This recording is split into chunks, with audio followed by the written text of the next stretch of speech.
Okay.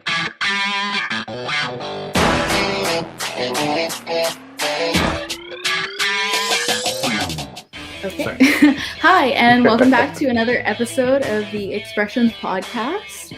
I'm here today with Konrad Iskra, a very special guest. He's actually a close friend of mine. I met in high school, actually grade 9, would you believe it? He is super into the arts. He started creatively working with drawing and painting, and then from there he studied music production, and now he does a mix of a little bit of everything. So I'm really excited to get into this chat today, but before I do that, I'd like to say hi to our co-hosts. So hi Brian, how's it going? Awesome. It's awesome. Thank you, Aurora. Good to see you. Good to see you, Ryan. And Konrad, awesome to meet you. It's been a fun week. It's been an interesting week. I was just saying how all of us who are working in retail are dealing with the reopening of the world. And it's interesting to see. I'm very pleased to see that the cases of COVID are staying at like 0 here in Newmarket, which is really awesome. Super stoked. You know how I watch that like every day, Aurora. So yeah, it was like 0 for 3 days in a row, and then we had 5, and then it's back to 0. So I'm very excited. Hopefully the world's opening, and when that happens, I imagine it's going to change for you in your world as well, Konrad. I'm sure the COVID situation has impacted exactly what you do in this day and age. So I'm really anxious to talk to you and find out what's going to change and what has changed for you and how you're dealing with it. Well, first off, thank you for having me on the podcast. Great to be here. Hello, Ryan. Hello, Brian. And great to see you again, Aurora. Yeah, it's been a while. Let's dive into it. But before we do that, I also want to say hi to Ryan. How's it going, Ryan? Oh, not bad at all. Happy to be here. Happy to meet Konrad, get to hear a bit about his story. It's been, as Brian mentioned, a crazy week with us all going back to work in the world of retail. So I'm a little exhausted, as I think we all are, but this is going to be a great time. I'm going to warn everybody now, I have to leave a little bit early for the Habs game. Boo, I know you guys are booing me as it is. We're losing listeners. I'm sorry for saying that I was a Habs fan, but yeah, I got to cheer on my boys. At least you're still able to watch the games. So, some of us don't really have that luxury anymore. So see, I was trying to dance around that, but I didn't do a great job of that. I was going to wear my Leafs shirt today, but I figured I didn't want to rub any more salt in my own wound. So I just Amazing. And sadly, Mark's not with us this week. He's got a little bit busy with work and some other things. So, well, he's actually in the area. He's on a vacation. So for the past 2 weeks, he's been in Bradford, and he just doesn't have any internet signal. So he can't. Whoa. He doesn't have any bandwidth to join in and do what we're doing. So yeah, he'll be back next week though. Yeah. So happy to see him next week. But yeah, let's get into it. Konrad, before we start, I kind of want to get a little sense of what it is exactly that you do and how you kind of discovered art. So for everybody listening, can you give us a little bit? And for myself and Brian too, I'm very curious on that. Yeah, absolutely. So currently I'm kind of wedged in between the administrative world and the creative world. I've been working as a digital media content creator, and also my full-time job is I'm a studio manager at a management company, music management company, and a record label. That's impressive. Well, thank you. Very impressive. I actually do want to hear a little bit more about the place that you work at. So could you describe a little bit of that? Yeah, absolutely. So I work for a company called Coalition Music. And mostly we're a music management company. Most of our artists on the roster, I think we have about 20 right now. Some acts you may be familiar with, Our Lady Peace, Simple Plan are the bigger ones that put the company's name out there. And Right now we're also working with some younger artists. Personal favorite of mine is Scott Hellman. He's kind of bumping in the pop world right now. So exciting things coming back with touring coming back. But as for my personal experience with the company, I started as an intern, as a content creation intern, and they kept me along for a year, just working part-time, random odds and ends content creation gigs, anything from photography, graphic design, videography. And that segued its way into studio management, where the studio manager at the time retired, and they offered the position to me, seemingly out of the blue. And here I am a year later. So I'm kind of curious on that because was that something that you had planned on when you initially went into it? No, I had Was like being in initially this position that you're in now? no. I mean, my kind of most like recent education is in audio engineering and music production. So at the same time, I was interning at Coalition Music. I was also interning at one of the bigger studios in Toronto, Revolution Recording. So I've always wanted to kind of segue into the engineering music production world, and I figured I'd give it a shot to also try the label side of things. Never expected that he would retire. Kind of just figured I would run a different side of the studios because they were trying to venture into visual content, and now I'm doing both. It was honestly quite a big surprise. That's so cool That's that awesome. you have somebody on one end who's retiring and getting out of the industry, which kind of shows that there's some age involved. And then there's you. You are very young, and they just are trusted you enough to give you that really important role. So that's got to say a lot for what you've brought to the table in the time you've been there. That's awesome. That's awesome. Good for you. Congratulations. Well, thank you. Thank you. Yeah, I mean, I definitely do think it is a very big opportunity, and there are very trusting people. But I also think it has a lot to do with a few ideas I've had floating around. The recording studio business is not as big as it was in the 80s and 90s with the digitization of everything. And the downstairs of our building was 3 separate recording studios. So they're already kind of edging their way out of the recording business and more into the multidisciplinary business. So I kind of proposed, I'm like, hey, okay, let's turn Studio A into a digital media studio, build a psych wall, make it like photo, video content. We have a big space called the Chapel, which is a large chapel. The actual building itself used to be a schoolhouse, so a Catholic schoolhouse, may I add. So that's why we have a chapel that was made into a venue. So I was like, okay, there's live streaming opportunities there down the road, and we could still retain some of our recording capabilities. So this is a location people rent and can come in and use this space? Yes. So we actually recently have been revamping the spaces and rebranding them as a place called Coalition House. We actually launched today. Wow. Awesome. Where's it located? It's Victoria Park in Lawrence. So just east of the DVP in Lawrence. Nice. Good location. So if you want, can I share the screen? How does that work here? I just have to do a thing. Oh, yeah. You have to click screen share, choose the one you want to share, and then I will open it up there for you. Oh, share screen. And then while she's doing that, I'm also kind of curious. When you were back in high school and you had met Aurora, was that, again, initially your plan was to get into audio engineering? You were following that path at an early age, or when did that kind of kick in? Not at all. The original plan A was going to architecture, but I oh wow, so like a complete 180. Completely 180. The plan was going to architecture, but at the time it was right after the big recession, and there wasn't really a construction market or industry in Toronto at that time. So I was like, you know what?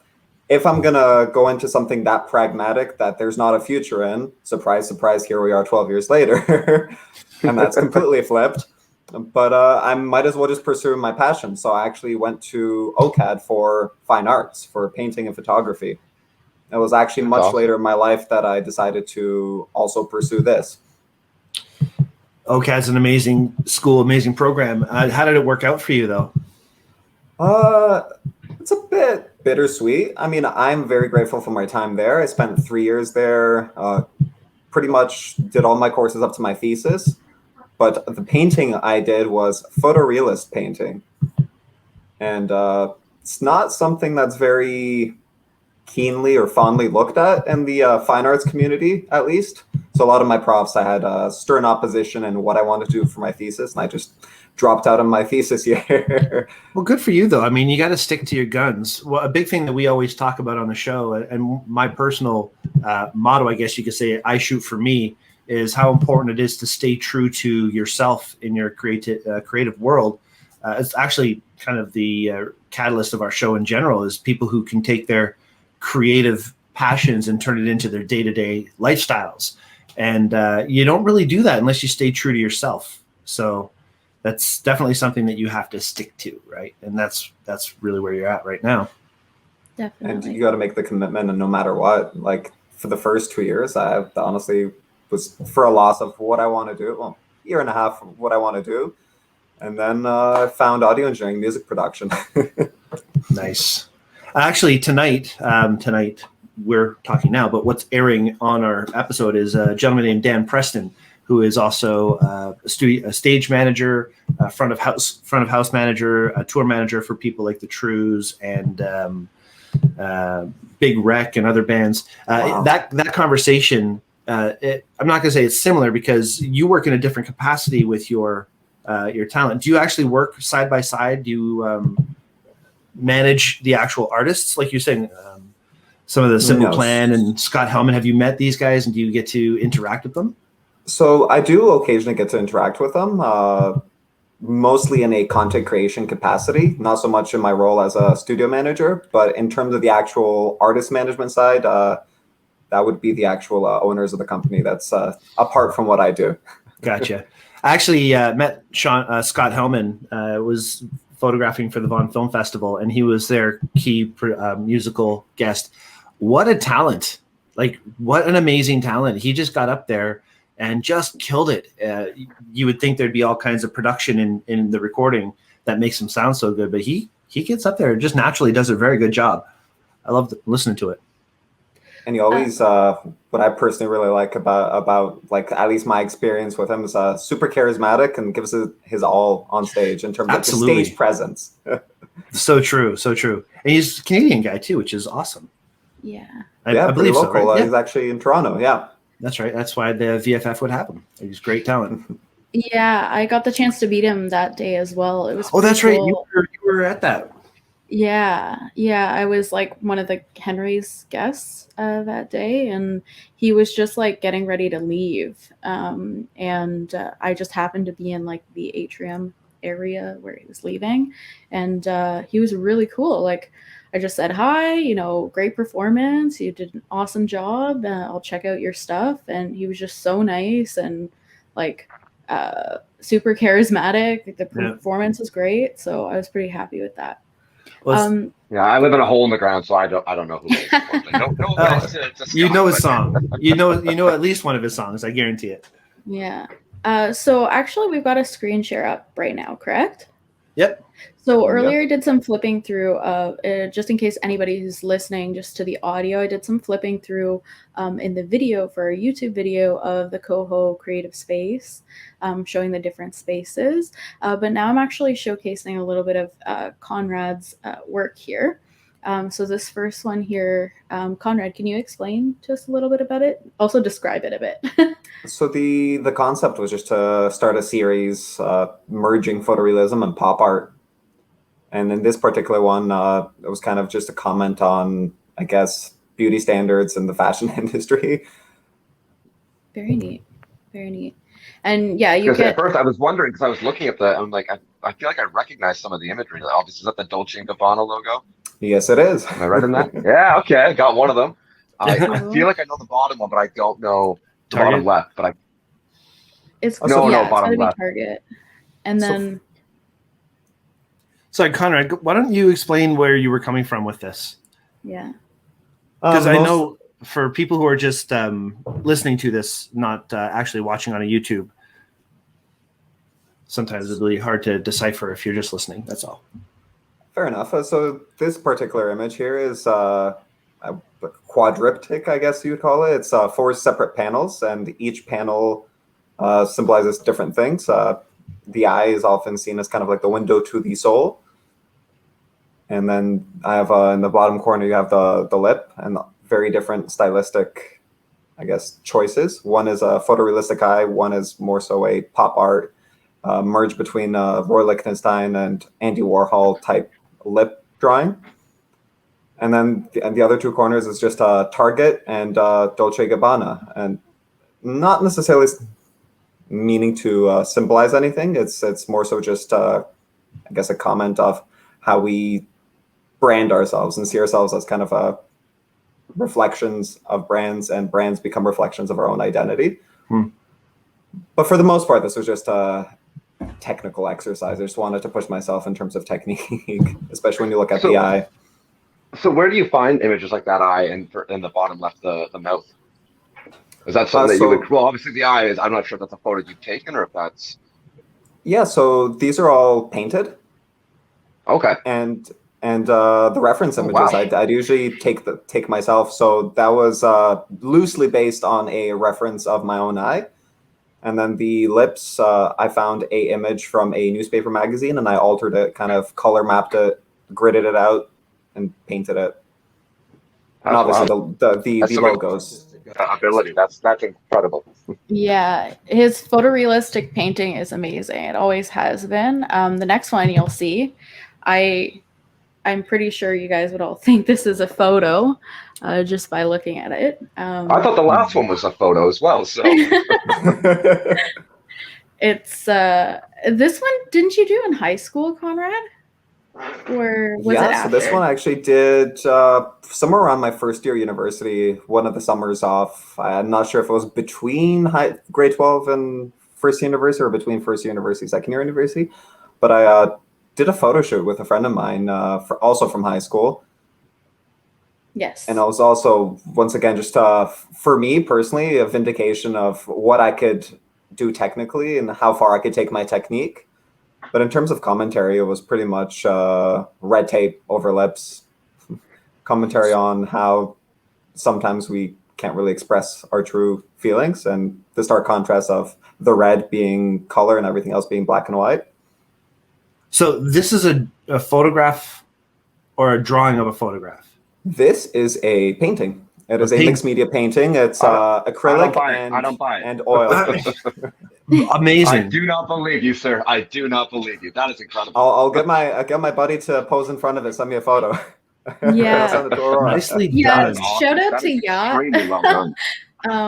Yeah, on this one, this is a picture of him. So I remember back in high school, we had a couple artists that I would look at their work and be like, holy moly, these guys are good. It was always very almost comic-y sometimes, but the drawing and the creativity is, I always wondered where they get this talent from. So obviously you've been drawing since day one. When did you know that you can actually put something on a piece of paper that was like, I can really do something amazing here? Like, when did you know you had this super talent? I wouldn't say I had a super talent starting from age 5, but I've had just a voracious passion for drawing since age 5, and you couldn't separate me from my sketchbook. Other kids would bring their Game Boys, and don't get me wrong, I had a Game Boy. I played my Game Boy here and there, but most places I take a sketchbook and just sketch whatever came to mind or anything I observed, and then kind of just grew from there. I guess my secret is practice. Lots of it. Our guest last week was Ron Clifford, and he says, do what you cannot help but do. Right? That's how he keep his passion going. You just do what you cannot help but do.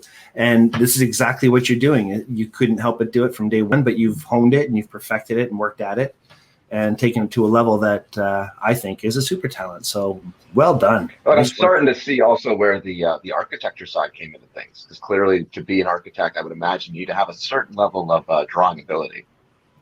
Attention to detail. Mm-hmm. Yeah, that would definitely help with this kind of work. And even in for that particular painting, like the reason I was able to get so much detail, it's not huge, but it's fairly large. It's 2 feet by 4 feet. So it's a plywood panel I painted over. Nice. And once again, the parallels to architecture that you mentioned, I'd say it's a lot of it was just the process before painting was mapping everything out and gridding it out and drawing it out from photo is where that plays in. Okay, that's cool. So it's not a freehand. Well, I mean, it's freehand because you're obviously drawing it, but it's a lot more involved. Things you don't think about when somebody's about to be drawing is you sit there and you plan it out. And yeah, I would not. I just sit there and be like, oh, this looks nice. Squiggles, lines. Before I draw. That's why you are where you are, and I am where I am. And I like too how Aurora's just sitting back looking at the art thinking, yeah, I knew him way back when. Yeah, I actually wanted to share some photos, guys. Conrad, I don't know if this is going to be embarrassing at all, but I was in preparation for this. I was going through like Look old at the photos nerves. Look on at the nerves Facebook. going. Yeah. I was going through old photos on Facebook. I also watched the Fusion documentary from high Oh school. no. No, I'm you not did going it to what's play worse. that. I'm not going to play that. But that was actually, you know what? Considering it's made in high school, we did a pretty good job. But yeah, I'm gonna see if I can share it again here. Some pictures of. I can't tell if Conrad's sweating or not. No, I'm pretty So, used to being embarrassed on the daily, so. I mean, Oh, it's you're among really, friends here then. it is really not. Oh, there we go. Yeah. So this is like us when we were in high school in the photography class. And I think Oh, we were wow. like painting in photography class for no apparent reason. And then there's also, man, I'm just trying to see here. Did that end it? Me closing it? Yeah, Yep. I did. Okay. And then We'll walk down memory another lane here. one. Yeah, a little bit of a walk down memory lane. This is on a photography field trip that we went on. Elisa took this one of us years ago. Oh, I missed that SLR. I miss yeah. working with film. Well, I mean, if you want a film camera, I've got a ton. So, yeah. Yeah, you can see right behind her even. I might hit you up Yeah. on that offer. Yeah. Film is actually huge these days. Huge. Yeah, it's incredible how many. I've been people with are Henry's shooting for film. 15 years now, and I've never seen film more popular. And it's all the digital, not digital, it's all the disposable cameras too, which is Yeah. really weird. It is kind of weird, but I think it's that nostalgia. People don't necessarily maybe want to learn about photography, but they want to have the nostalgia of, you know, the I was gonna say, it old. sounds like it might be like a craze, Could be. like a craze for old film, and hopefully it lasts. Hey, as long as you're creating, right? There's no wrong way Yeah. to make art, is how I'm seeing it. For a while, it kind of confused me. I was like, what is wrong with all these people shooting film? Like, it's so much easier. But you know what? There's no wrong way to do it. So Definitely. as long as you're making art. Exactly. So, Aurora? Yeah. So I was just curious a little bit about how you kind of got into art specifically, because I know in the notes you mentioned that your family has all been kind of not in the arts.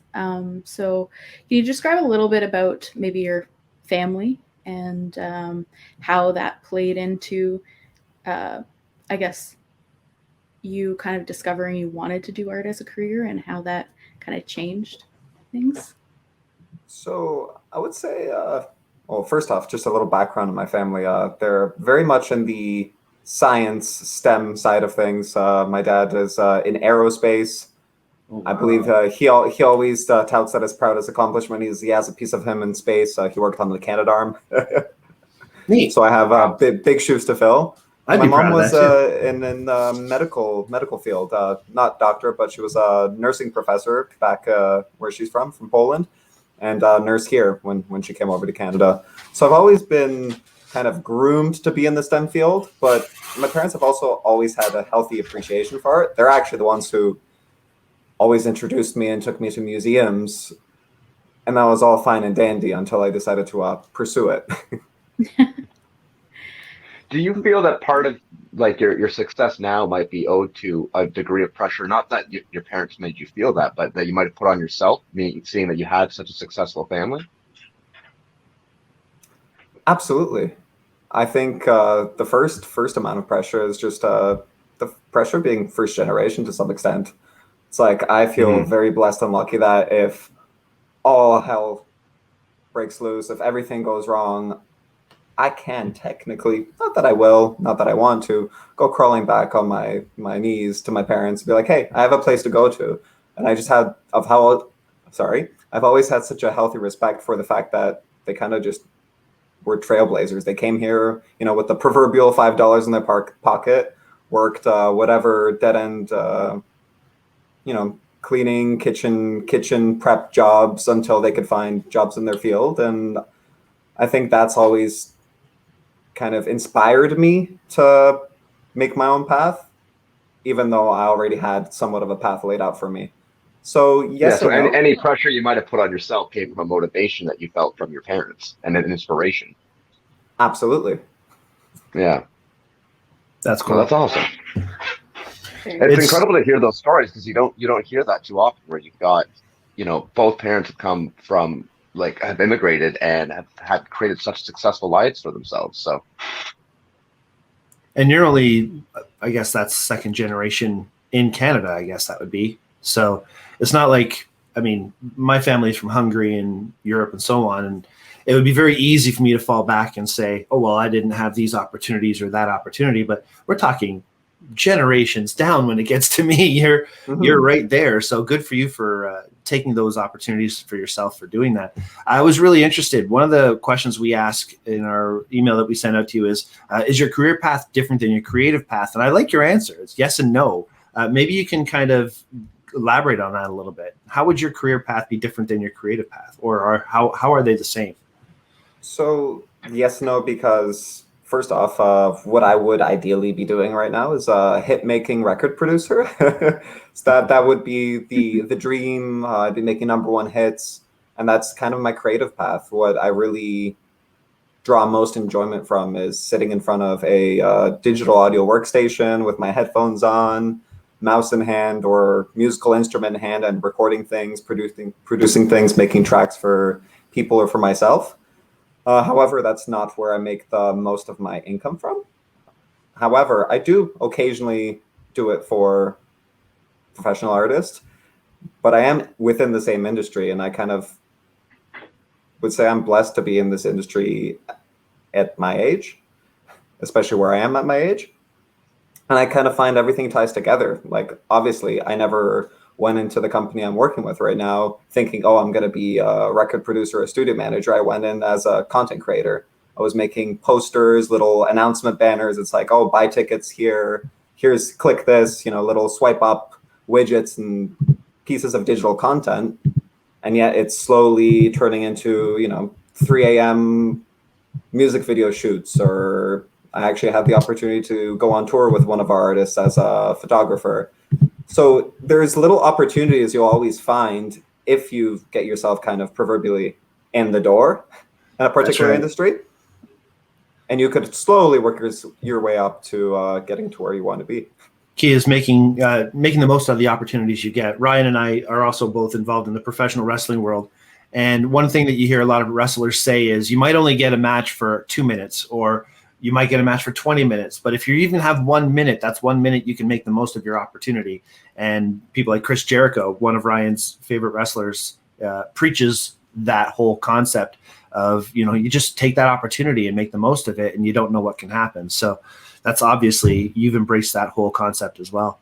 Aurora, you have a thing to share here? Yeah. So Konrad had mentioned he was making like posters and stuff like that, like graphic art as well. So he actually sent me a couple.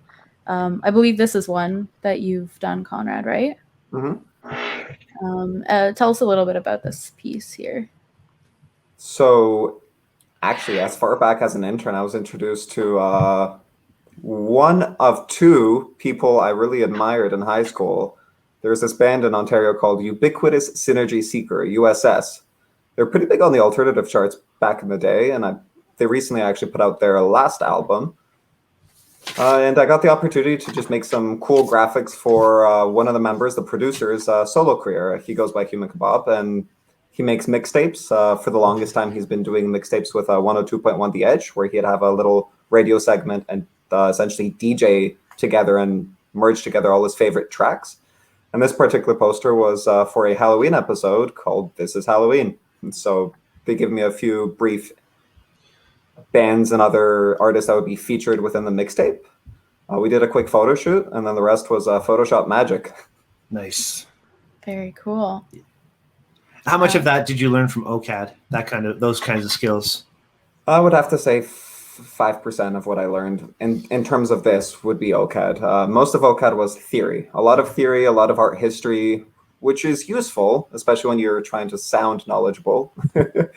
Well, it's interesting you say that too, because one of the things I've always regretted about not actually going to school for photography is the art history and the theory and things like that. You can get more experience hands-on, I find, especially in what Aurora and I do working at Henry's, where you're dealing with creative people all the time. Working with people like Peter McKinnon and having him take 2 minutes to show me a quick edit thing, I learned way more from just hanging out with somebody like that than I would ever learn from going to school. But I'm missing out on some pretty important things too. So the fact that you went and you got that extra 4 or 5%, those are tools that a lot of people don't have. So that's pretty cool too. Well, that's actually, it's funny you should mention Peter McKinnon, because he's first of all, a personal favorite of mine. Oh, really? Interesting. But most of the stuff I learned were just browsing through articles and just being really passionate about it. I find school is a good starting point to give you the knowledge of your lack of knowledge. And then from there, you could branch out and even know what to research and learn yourself on your own. Yeah. It's very true. A lot of like my Humber College schooling, there was a lot of like, it was just kind of like exposing me to the world of photography and all the things that I could do with it. But then from there, I learned like, little things, and I was able to do research on my own to do a particular technique or whatever it may be. So very good point. Mm-hmm. Definitely. Yeah. Funny that you like Peter too. He's inspired a lot of filmmakers. I know I hadn't really thought of it as somebody that would inspire artists in general. I guess he's all over the place. I mean, in particular for me, it was when I kind of started doing behind the scenes shoots for larger music videos. And it was just like learning small little things like how to use a gimbal. And I never really was a video nerd. It was always the kind of static images or audio. Mm-hmm. So he's kind of been a gateway drug to the world of cinematography. Amazing to work with, Pete, to see him do his stuff. And I think that's the same with any person. Like that word super talent that I used earlier, I really only know 2 people that I would consider to be super talents. And that would be Peter. Just watching him work is so fluid and natural. I've been with him while he shot a couple of his videos for playing cards when he used to work for illusionist.com. And I've been with him for at least 2 things that he's done for his podcast. But just seeing when you have somebody like that, when you see them work and it's so effortless and they can just read the light and they can read, you have that natural sense of an artist. It's so impressive. And that's what I would consider that super talent, where you don't have to think about it. You don't, like for me, for example, making an image, I have to work the scene. I have to sit there and I have to try this angle and try this angle. And I don't have that vision to just say, this is how it should be. Put this here, boom. Where Pete could just step into a room and just literally do that. Driving to and from a location, he's thinking of the music, he's thinking of the angles and where the light comes from. So him and Navi Noom is another person I consider to be one of those super talents. Do you feel you have that sense, that artistic sense, where you can just, somebody gives you that idea, like the poster, for example, like how long does it take to come up with the whole outline and the concept for you? Do you find that easy? Is that the easy part, or do you struggle with that side of things? Like it's probably maybe both sometimes, I guess. I would say I do have an eye for that, and I definitely have the kind of technical acuity to be doing things on the fly. However, I find oftentimes it's a blessing and a curse. This particular poster was actually done on October 29th. And it was due October 30th. And it took about 9 hours of my time. And I had a first draft done within the first hour. It was getting all the elements right compositionally in the frame and making sure everything's perfect the way I like it, even when it comes to like the different blend modes and the little elements of blood on his shirt and on his face. So it's like, okay, well, this looks fake. This doesn't look realistic enough. So we're just trying new things. Nice. But when it comes to like, especially in composition, that's the one thing kind of comes naturally. You said you play an instrument. What do you play? So I recently graduated from Centennial College for music production and music performance, and my major instrument was guitar. However, coming from Polish family, Polish parents, I've been playing piano since I was 5. They wanted me to compete in Chopin competitions. To their despair, I quit at age 13 and picked up a guitar. But I bet you can still play the piano. Enough for production. I wouldn't consider myself a very good sight reader, but when it comes to chords and reading chord charts, no problem. Beautiful. And so, what was that competition that you mentioned there? Chopin competition. It's a annual competition with pretty much people learn most sophisticated pieces done by Chopin, and whoever plays it the most, I guess, flawlessly from a technical perspective, wins. Classical I'm very piano. uncultured, aren't I, Brian? You know what, Ryan? I'm glad you're doing this podcast, and it's not a matter of being uncultured, and I think that's a huge reason I love having guests like Konrad on here. Is there's so much out there we all don't know. There are so many different styles of music we don't know. There's so many different styles of art we don't know. I'll admit, Chopin, I know. I'm more of a Mozart fan, and I've listened to Beethoven, and it's given me a headache. And there's certain things that will click and certain things that won't click with people. But to be able to actually play classical piano is such a discipline. My mother's a piano teacher, and I've been around piano and folk music, and not the classical side, more the Scott Joplin, that kind of stuff, where it's just my mom gets there and she's playing and they're happy and I love it. I could never do it. I played the drums. I hit things, that's my expression. But I love that Ryan is here to experience. And, when Mark is here, he's always on the computer looking things up as we're talking to people and learning about this song or that song. And it's just great. I love the fact that we have such a diverse world and we're absorbing that in these podcasts. So, Konrad, thank you for bringing up that. I mean, that's something that Ryan is now going to be like, oh, who's Chopin? I got to look into that, right? So, and maybe not just Ryan, maybe it's all the other people that are listening too. So that's literally why we do this. That's great. You're not uncultured. You're here and you're learning, and that's it's important. To jump to Ryan's point there, I had no idea what the Chopin competition was or who Chopin was. So there you go. I That's awesome. Some culture, though. Yeah. I was saying the spirit of culture, though. I do have to get running here to cheer on my Habs. So let's go, Canadian team in the playoffs. Konrad, it was absolutely wonderful to get to know you. I will let Brian and Aurora steer the rest of this ship. I can't wait to catch the rest of this and learn more about your story. But thank you so much for coming on.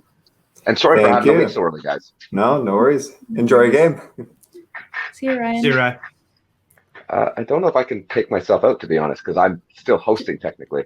Oh, are you? No, I am. We survived. We can continue. And there were three. Hey, I'm back. That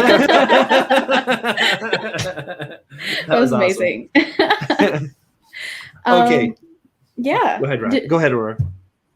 So Konrad, I know that I'm not sure if you know, but one of the conversations that we kind of get into a little bit more on this podcast is talking about mental health and how mental health kind of feeds into art, helping people with different coping mechanisms. Art could be that. I want to know a little bit of that from you. Like, is art kind of a form of coping mechanism? Has it helped you through, some tough times and that kind of thing? Maybe explain a little bit about your times. Yeah, has it caused tough times on the other hand as well? I remember in high school going into the drama club, there was a lot of pros and cons to being a part of that community. So it could be stressful in itself, and I would retreat to music and art to get away from some of that too. So maybe that's part of it too. Yeah. So I'd like to hear a little bit about that. So art has actually, as a whole, or my involvement in it, has kind of always been a double-edged sword. My initial involvement with art was as a way to identify myself and how I relate to the world. Especially in elementary school, a bit of a reference, I was a very, very big kid. Like, the doctor told my mom I need to go on the diet because I'm morbidly obese, and I would get teased incessantly by kids on the schoolyard because the cool thing was, you're a great soccer player, you're a great runner, you're a great athlete. That was very popular in my elementary school.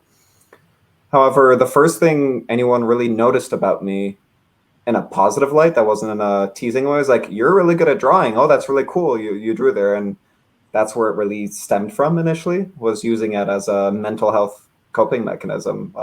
Drawing was always where I found my escape. Now, fast forward to right now, I would say the only mental drawbacks to art is sometimes trying to figure out how to make a living out of it. Yeah, I don't envy that. That's why I work at Henry's. Definitely. And I feel like COVID has kind of fed into that for a lot of people.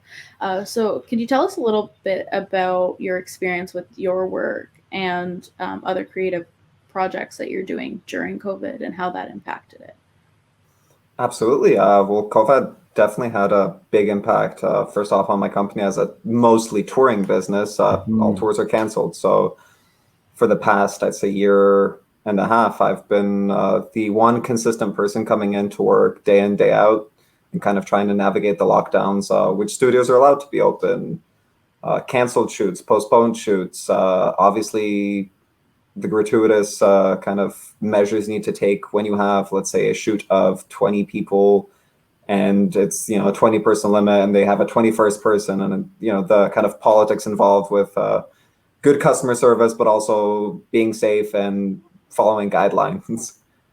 And also navigating, the already difficult, I guess, task of maintaining good client relationships and not tarnishing that, but at the same time understanding that, okay, let's say I had a full audio-visual recording of an album. There was a performer, 3 backup singers, full band. We're going to do a full live stream of their new up-and-coming album. And that's been indefinitely postponed. I think we're going to pick up probably in July. But it was just, breaking the news. It's like, oh, well, can't we do this secretly? It's like, well, no, that's not, in my opinion, the right thing to do. Yeah, because you could get in a lot of trouble for that, right? Well, exactly. And it's just navigating those relationships, because there's especially in the arts world, a lot of people that are very used to doing things very informally. And it's like, oh, it'll work out. But then that's kind of where my administrator hat as the studio manager comes on. And it's like, okay, well, I can't really afford to do that from an administrative perspective, because one, it's a moral gray area for me personally, but it's also that if I get caught, we're liable and I'm going to get in big trouble, and collectively the company is going to get in big trouble. Yeah, and you don't want that, definitely. No, not at all. And you also want to maintain a certain level of quality too. You can't just wing it and expect it to be up to standard all the time. Yeah. Absolutely.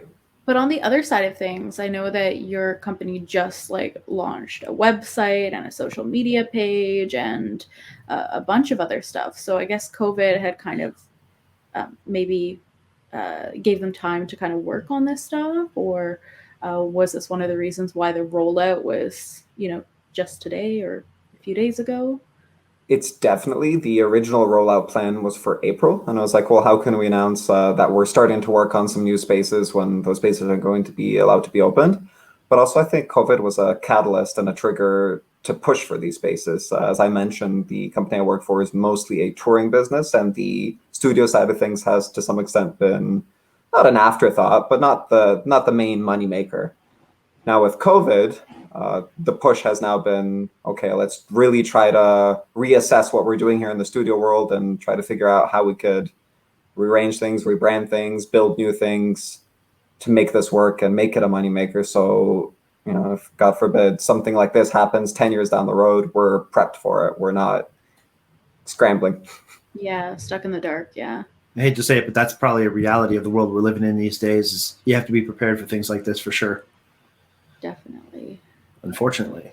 Live streaming, are you guys doing where you get people together, bands and musicians and so on, and doing live streams? I know you said you postponed the one project till July, but is this something else that you do right now, where you have all the equipment and you have to, I see Nuno Betancourt, for example, doing all these live stream things where he's playing and there's a drummer in different places. And is that something that you're involved in, is putting all that kind of stuff together? Absolutely. I actually played somewhat of a pivotal role in a recent series we did with TD Bank. It was called Play the Parks. And then there was another series we did with TD Bank. What was it called? The Connected Music series. Now, normally, these are all events that happen live in sponsorship with the Young Business District, I believe it's called. I would have to look it up, but it's usually one of the companies we work with very closely is Canada's Music Incubator, and they're a nonprofit where we try to promote new artists, and we run workshops, programs, and they're usually full-blown productions, full-blown concerts, whether it's Yonge and Dundas, whether it's Christie Pitts Park. And this year we went digital. So a lot of that was pre-recorded and then, quote unquote live afterwards. Interesting. So definitely there was a whole way of navigating and figuring out how to do live concerts without doing live concerts. How stressful was that for you? Pretty stressful, I'd say. I wasn't directly involved in all of the recording and cinematography, only partially, but even simple things like headers, intros, and editing everything together, that was very stressful. That was all me. How about even getting the parts to make it happen? I'm sure you probably ran into delays in getting, like, for example, Aurora and I, when we first were in lockdown, we started doing live streams. And we wanted to get mixers and we wanted to get this and make it look that way. And it's just, nothing was available. Nothing was even out there. Were you all equipped already for this stuff, or was that a whole process for you? So we were lucky enough that depending on the artist, for the Play the Park series, it was mostly us. We already had the audio equipment and we hired a crew that had their own equipment for video. So it was very self-contained, and we'd pretty much do our research and get venues to kind of jump on board. Be like, okay, we're allowed to have 2 performers. If it was a full band, okay, some instances we have to do a stripped down acoustic version because we can't have that many people. It was a very bare bones crew. Other instances, such as the Connected Music series, the whole point was to promote people's own cultural heritages and to promote places that are special to them. So a lot of the venues were venues they were familiar with, and they brought on their own crews. That's why I was only involved in a limited way. There was a few artists that just didn't have the facilities, didn't have the budget for a crew, right, and so forth. So that's where I was involved. But really definitely, it was very piecemeal. And what was difficult about it was to take all these things that seemingly are piecemeal and putting into a cohesive show. Yeah, really. And man, that must have been just a different world every day for you, going through all that. Very, very different. Interesting. Very cool. Thanks so much for sharing so much about your work and that kind of thing. I want to hear if you're maybe doing any side projects of your own outside of work, because I know that for quite some time you were doing quite a bit of music and other art pieces of your own, different paintings and that kind of thing. Have you been working on anything like that lately? Absolutely. I've definitely taken some, I guess, extra clients of my own. There's a gentleman I was connected with who's putting together a album, and he's kind of doing album release very differently than the traditional album cycle. Like, normally you record an album, it's all pieced together, you mix, master it, put it out into the world, there it is, and then you tour.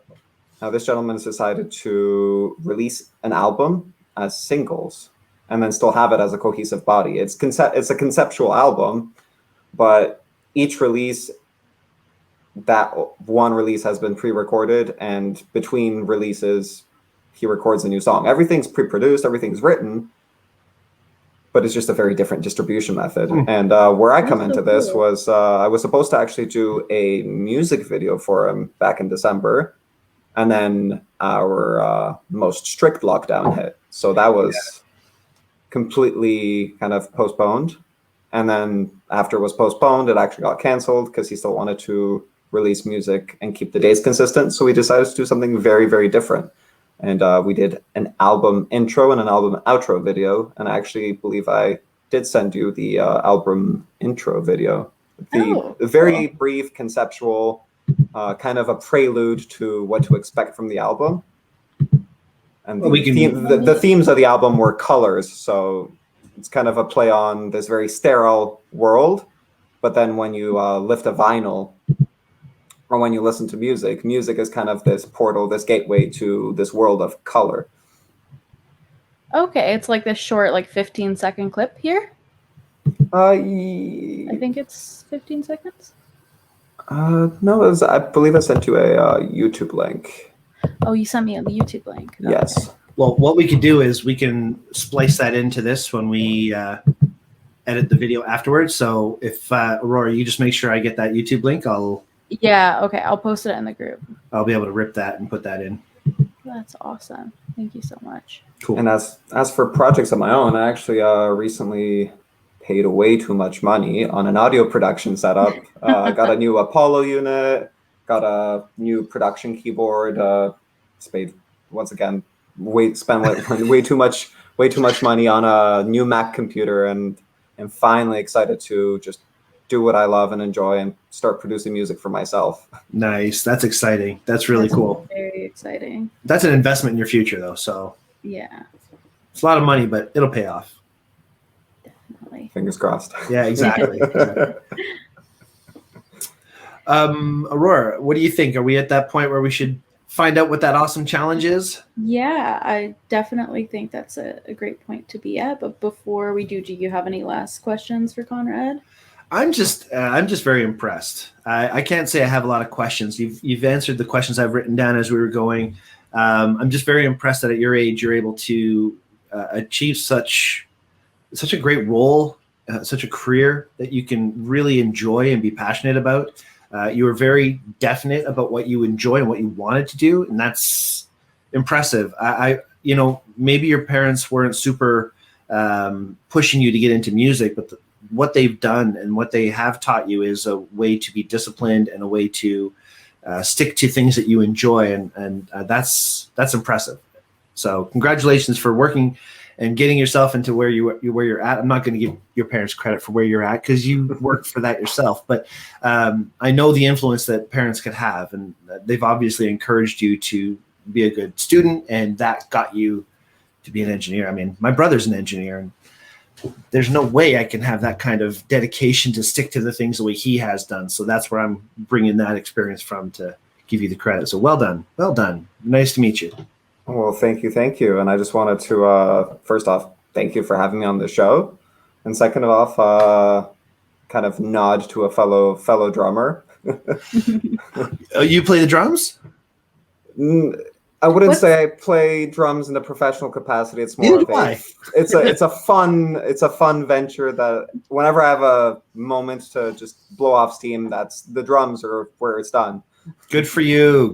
What a great way to do it. I don't have a kit that I could play. My kit's in the crawl space, so I haven't been able to play a kit since. Oh man, I rented a room at the Jam spot here in town, and I sat there and I recorded myself with 2 GoPros for the first time playing in a decade, and it felt so good. I got to do that again. I have to do that again. So good for you for doing that too. Awesome. It's Drummers very rule. cool. I have one question before we get into our last questions. Yeah, absolutely. What are a couple artists that inspire you? It could be music, it could be like physical art, whatever. So the artist that really got me into art, and that's definitive painting would be Salvador Dali. I love surrealist art. I love just the concepts behind surrealist art. And then what really got me into photorealism and really being like, oh, this is a thing. People do want to push themselves when it comes to technical boundaries would be Chuck Close. He used to do huge scale photorealistic portraits. And Austrian artist named Gottfried Helmwein, kind of a political artist, but also uses photorealism and actually even say hyperrealism as a medium. Now, more recently, I'd say my personal role model would be Max Martin. Have any of you guys heard of Max Martin? No. And that is only through what you wrote. I'm going to shut up and let you finish exactly what you're going to say.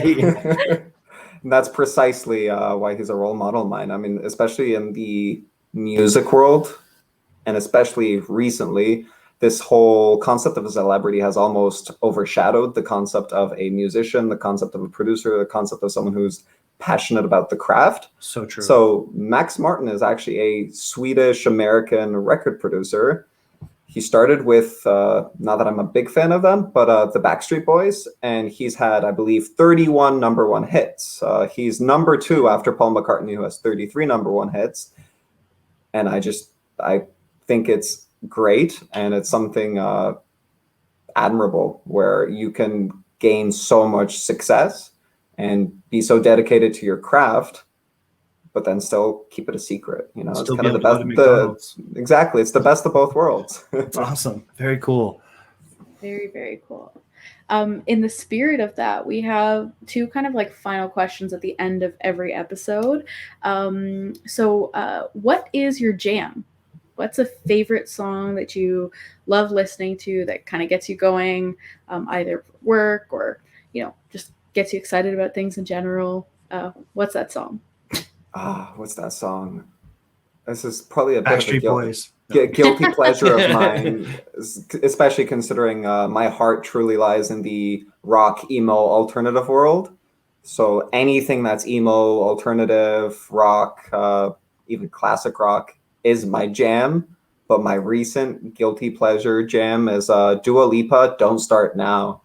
That bass groove is infectious. And it will make you happy. It will force you to be happy. It'll force you to move, and it'll kick your butt in the beginning of the day when you need the kick like the most.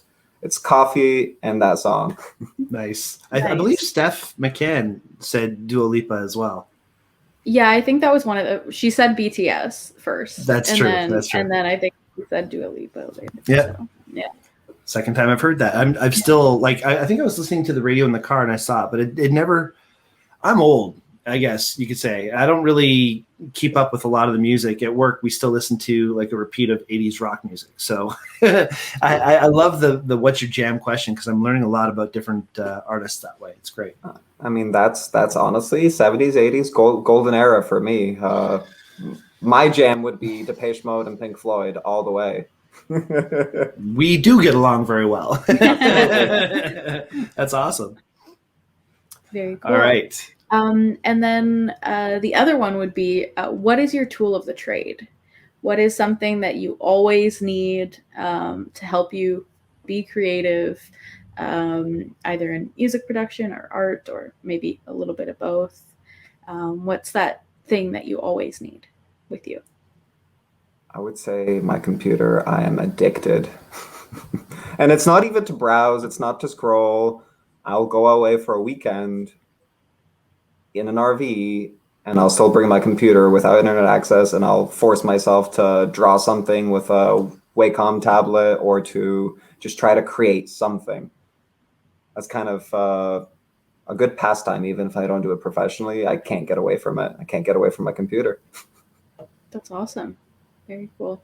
It's a cool piece of technology to have. And the computer, I guess, would be extremely multi-purpose for both like art making, like drawing and that kind of thing, as well as like music production and just music in general. So it's amazing what you can do with this tiny little fold down little pick it up and go kind of thing these days. Crazy. I'm picking it up and going right now. There he goes. My whole world is based around my MacBook. I've had this since 2013 and so far so good. Definitely. So at the end of every episode, we ask our current guest to give a challenge to our viewers, something to hopefully inspire them, challenge them over like the next week or whatever it may be. So what is your challenge to our audience? Go make art. And I don't mean go start a new project. I mean, go into your big drawer of 30, 40, 50 unfinished projects, pull one out arbitrarily and just finish it. Commit to it. Especially with my background in photorealist painting, I've become a perfectionist, and that's kind of become more of a curse than a blessing at the end of the day. And what I've learned doing art for money and what I've learned doing art for deadlines is sometimes just completing something is better than delaying it for years and years and never completing it, regardless whether the result is perfect or not. You learn in the imperfections. I love this piece of advice. It's very true to you. I do remember in high school, you're so critical of yourself, creating these photorealistic paintings and feeling like it was never done. It was never finished. And getting to the point where maybe you had made a change that you didn't like, or whatever it may be, because you were such a perfectionist about that. And I love this piece of advice, even for myself as well. Like, there's so many like unfinished photography edits that I haven't done, and that kind of thing. So I'm definitely going to try that out myself. Well, my first thought was that movie 30 that I started. I shot 100 gigabytes of video at an abandoned prisoner of war camp in Bowmanville, and nobody can get into anymore because it's like completely, you're not allowed in there at all anymore. And I've got this footage, and I made a 15-minute like short from it, but it's just not finished, and it's horrible, and I got to get back to it. So I'm going to take your advice. I'm going to find those video files and dig in. Absolutely. Thank you. Best case scenario, you have an awesome finished product. Worst case scenario, you learn something in the process. Yeah, I have a horrible finished product. Either way. That's awesome. Well, thanks so much, Konrad, for being on. It was really nice catching up with you and actually getting to know what you do for your job. I think that's you've really achieved quite a lot, and I love that you're working in the field that you love, what you've studied for, and yeah, it's just amazing. So thanks so much for being on, yeah. Absolutely. Appreciate you spending the time with us tonight. And good luck in your future, man. You've got such a bright future with what you're up to these days and what you've done already. I'm going to be keeping tabs. I can't wait to see what you do next. Well, thanks for having me. This was a blast, and there was some good laughs, and I honestly look forward to seeing this episode. We'll definitely get you the link as soon as it goes live for sure. Definitely. Right before we leave, we usually talk a bit about some of the charities we support. Today, because it's just me and Brian, I guess it's the same one.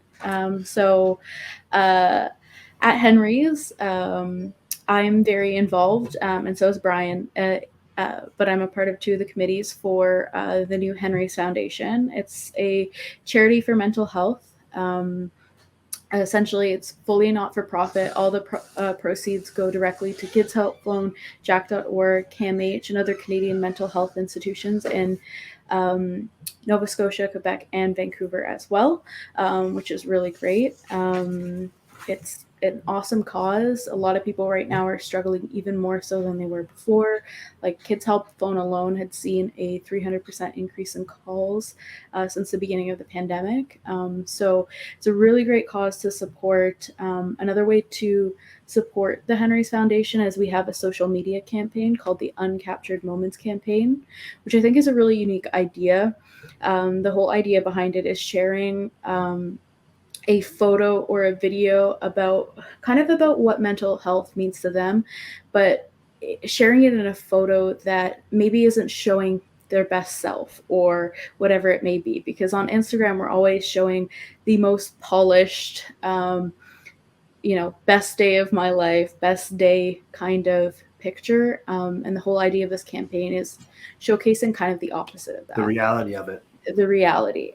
Because a lot of people, I know quite a few people actually who, when they're looking, even myself, looking through social media and sometimes feel a little discouraged, or if they're having a bad day, they start comparing themselves to others. So hopefully the social media campaign will help reach out to more people and,